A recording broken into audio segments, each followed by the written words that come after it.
கிறிஸ்துவுக்குள் அன்பான தேவ ஜனமே, இந்த நாளிலும் கூட தேவனுடைய கிருபை உங்களோடு கூட இருந்து புதிய நாளை காணும்படி தேவன் நமக்கு பாராட்டின கிருபைக்காக நான் ஆண்டவரை துதிக்கிறேன், சோஸ்தரிக்கிறேன். உங்களுக்கு இயேசுவின் இனிதான நாமத்துல உங்களுக்கு வாழ்த்துதல் கூறுகிறேன். இந்த நாளிலும் கூட தேவன் நம்மோடு பகிர்ந்து கொள்ளும்படியாக, அவருடைய அன்பை நமக்கு தெரிவிக்கும்படியாக நமக்கு ஒரு வசனத்தை கொடுத்திருக்கிறாங்க. சங்கீதம் 139:7. அந்த வாக்குத்தத்தத்தின் வசனம் என்ன அப்படின்னு சொன்னா, உம்முடைய ஆவிக்கு மறைவாக நான் எங்கே போவேன், உம்முடைய சமூகத்தை விட்டு எங்கே ஓடுவேன்.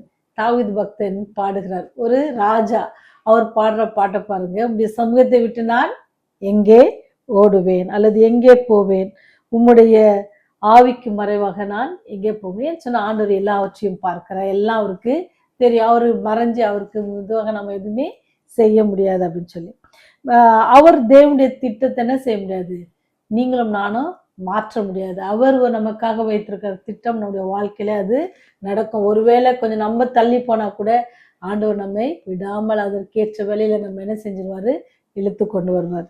மிகவும் என்ன பண்ணாச்சுன்னு சொன்னா, ஒரு காலகட்டங்கள்ல மிஷினரி சங்கங்கள் ஆரம்பிக்கப்பட்டுச்சு. அப்படி ஆரம்பிக்கப்பட்டு என்ன செஞ்சாங்க, உலகில் பல பாகங்களுக்கு என்ன செஞ்சாங்கன்னு சொன்னா, மிஷினரிகளை என்ன செஞ்சாங்க, தேவனுடைய அன்பை எல்லாருக்கும் என்ன செய்யணும் சொல்லணும்னு சொல்லி ஒவ்வொரு நாடுகளாக அனுப்பிச்சிருந்தாங்க. அப்படி அனுப்பும் பொழுது என்ன நடந்துச்சுன்னு சொன்னா, சைனா சீனா நாட்டுக்கு யாருமே போக மாட்டாங்க. சீனாவுக்கு யாருமே போக மாட்டாங்களே அப்படின்னு சொல்லி யார் ரொம்ப வருத்தப்பட்டாங்க அப்படின்னு சொன்னா, இடைவிடாமல் ஜெபிக்கிறாங்க. யாருன்னு சொன்னா ஹட்சன், ஓகே, ஹட்சன் டெய்லரோட அப்பா. அவங்க ஜெபிக்கிறாங்க, எப்படியாவது என்ன செய்யணும், ஏதாவது மிஷினரி என்ன செய்யணும், முன் வந்து நான் சீன தேசத்துக்கு போறேன், அந்த நாட்டுக்கு நான் போய் ஆண்டுடைய அன்பை சொல்றேன் அப்படின்னு யாராவது முன் வருவாங்கன்னு பார்த்தா வெவ்வேறு இடத்துக்கு வர்றாங்க. ஆனா யாருமே என்ன செய்ய மாட்டாங்கன்னா, சீன நாட்டை தேர்ந்தெடுக்க மாட்டாங்க. அப்படி அவங்க தந்தையும் தாயும் என்ன செய்வாங்க அப்படின்னு சொன்னா, ஹட்சனோட அப்பா அம்மா டெய்லி என்ன செய்வாங்களாம், ஜெபம் பண்ணிட்டே இருப்பாங்களாம். அவங்க ஜெபம் பண்ணும்பொழுது ஹட்சனுக்கு எத்தனை வயசு அப்படின்னு சொன்னா 7 வயசு. அப்ப ஹட்சன் இவங்க டெய்லி இதே ஜெபம் பண்றாங்களே அப்படின்னு சொல்லி, அப்போ ஹட்சன் சொல்றான் அவங்க அப்பாட்ட, அப்பா நான் என்ன செய்யறேன், பெரியவனானது என்ன செய்யறேன், நான் என்ன செய்யறேன், சீன நாட்டுக்கு போய் அங்க தேவனுடைய அன்பை நான் சொல்றேன்ப்பா, நீங்க கவலைப்படாதீங்கப்பா. அது அப்பாவுக்கு ரொம்ப சந்தோஷம் இருந்துச்சு. 7 வயசு, இன்னும் ஒரு அட்லீஸ்ட் ஒரு 10 வருஷமாவது வெயிட் பண்ணணும், அல்லது ஒரு 15 வருடம் வெயிட் பண்ண என்ன செய்யலாம், தேசத்துக்கு போகலாம். அது வரைக்கும் நீங்க காத்துருங்கப்பான்னு சொன்ன ஹட்சன் என்ன நடந்துச்சு அப்படின்னு சொன்னா, ஹட்சன் வாலிப வயதை அடைகிறாரு. ஆனா வயதை அடையும் பொழுது என்ன ஆயிடுச்சு, அவருக்கு அந்த சீன நாட்டுக்கு போகிற அந்த எண்ணமே இல்லை. அவருடைய வாழ்க்கை என்னது, உலகத்தோட ஒன்றி போனது. உல்லாசமாக செல்லவும், நண்பர்களோடு நேரத்தை செலவழிக்கவும், தேவனை பற்றி ஒரு விசை கூட நினையாதபடிக்கு எப்பொழுதும் உலகத்தையே சுற்றி திரிந்து சந்தோஷத்தோட என்னது காலத்தை ஓட்டி கொண்டிருந்தாங்க. அப்படி காலத்தை ஓட்டி கொண்டிருக்கிற அந்த நேரத்துல ஹட்சனோட தாய் அம்மா என்ன செஞ்சாங்க அப்படின்னு சொன்னா, முழங்கால் படிட்டு, ஆண்டவரே எப்படியாவது நீங்க ஹட்சனை என்ன செய்யுங்க, மனம் மாற வைங்க. அவன் சின்ன வயசுல எடுத்த அந்த பொருத்தனை என்ன செய்யணும், அவன் எப்படியாவது அவனுக்கே மனசு வந்து நீங்க போகும்படி செய்யுங்க அப்படின்னு சொல்லி ஹட்சனோட தாய் என்ன செய்யறாங்க, ஜெபிக்கிறாங்க. தந்தையாரும் விடல, தொடர்ந்து ஜெபிக்கிறாங்க. ஹட்சனுக்காக ஜெபித்தாங்க. ஆண்டவர் ஒரு நாள் என்ன செஞ்சார், ஹட்சனை சந்தித்தார். அவர் எப்படி சந்தித்தார் அப்படின்னு சொன்னா, அவர் போகிற வேலை யாரோ அவருக்கு என்னது ஒரு கைப்பிரதி கொடுக்குறாங்க. அந்த கைப்பிரதியில ஒரு கதை இருந்துச்சு. அந்த கதையை வாசிக்கும் போது ஹட்சனுக்கோ கதையை வாசிக்கலாம் அப்படின்னு சொல்லி அந்த கதையை அவர் வாசிக்கிறாரு. அதை வாசித்து கடைசியில ஒரு செய்தி போடுவோம்ல, அந்த செய்தி அவர் வாசிக்கல. ஏன்னு சொன்னா அதுல ஒரு கருத்து கொடுப்பாங்க.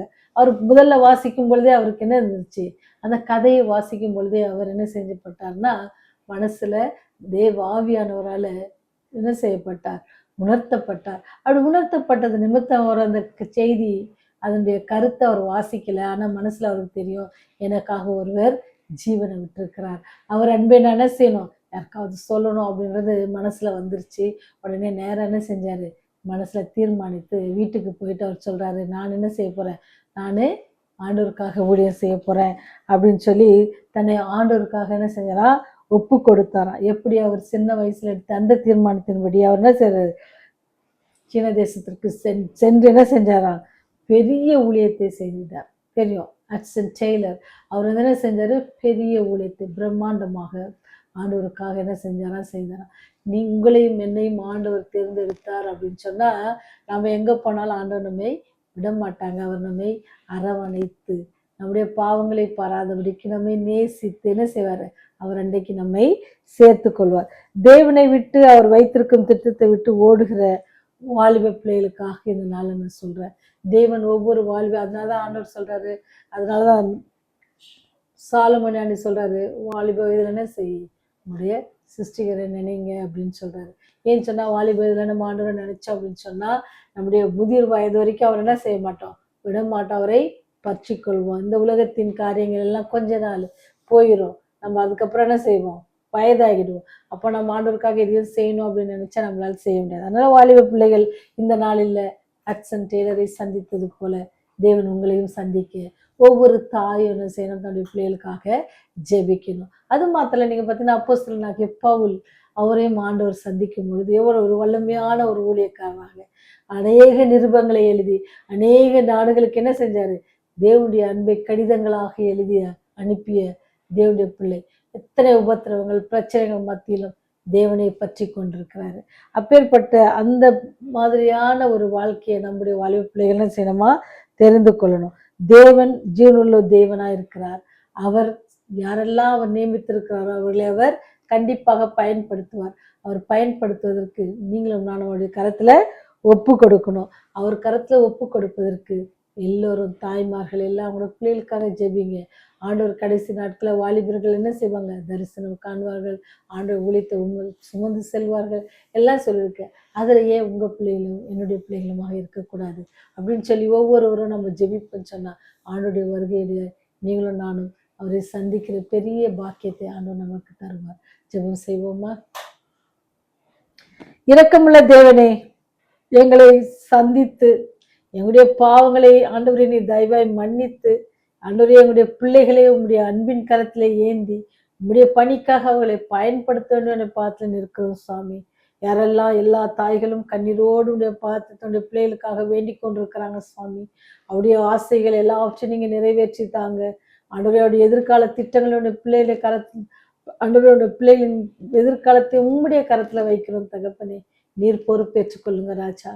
ஆண்டவரே நாங்கள் உம்முடைய அன்பை எப்பொழுதும் மற்றவர்களுக்கு பகிர்ந்து கொள்ளுகிற பிள்ளைகளாக இருக்க கிருபை செய்யுங்க. உலக காரியங்கள் மாத்திரம் அல்ல ஆண்டவரே, பரலோகத்தின் காரியத்தை சிந்தித்தவர்களாக ஜீவிக்க கிருபை செய்யுங்க. இந்த உலகத்தில் இருக்கிற எல்லா வாலிப பிள்ளைகளுக்காக செபிக்கிறோம் ஆண்டவரே. விசேஷமாக போதை மருந்து பழக்கத்துக்கு ஈடுபட்டிருக்க பிள்ளைகளுக்காக செபிக்கிறோம் ஆண்டவரே. அந்த பிள்ளைகள் எல்லாம் நீங்க கண்ணோக்கி பாருங்க. சாத்தானின் வலையில் சிக்கி கொண்டிருக்க அந்த பிள்ளைகள் ஆண்டவரே நீங்க விடுவித்து தரலுங்க ஆண்டவரே. பாவ சேற்றில் விழுந்திருக்கிற அந்த பிள்ளைகளை நீங்க விடுவித்து பாதுகாத்து உடைய ராஜ்யத்தின் பிரஜைகளாகவும் ஆண்டவரே இந்த உலகத்துல உங்களுடைய சத்தியத்தை சுமந்து செல்கிற ஒரு பெரிய போதகர்களாகவும் பிரசங்கியர்களாகவும் ஊழியக்காரர்களாகவும் சீஷர்களாகவும் மாற்றி அருளணுமாய் கெஞ்சி மன்றாடுகிறோம் தகப்பனே.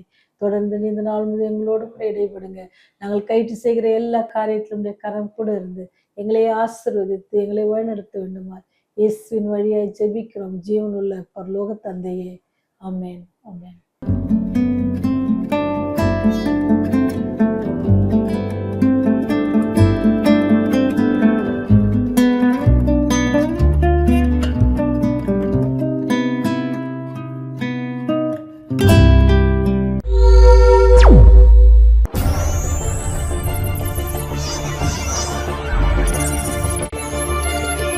நீங்கள் பார்த்துக் கொண்டிருப்பது உங்கள் ரிவைவல் டிவி.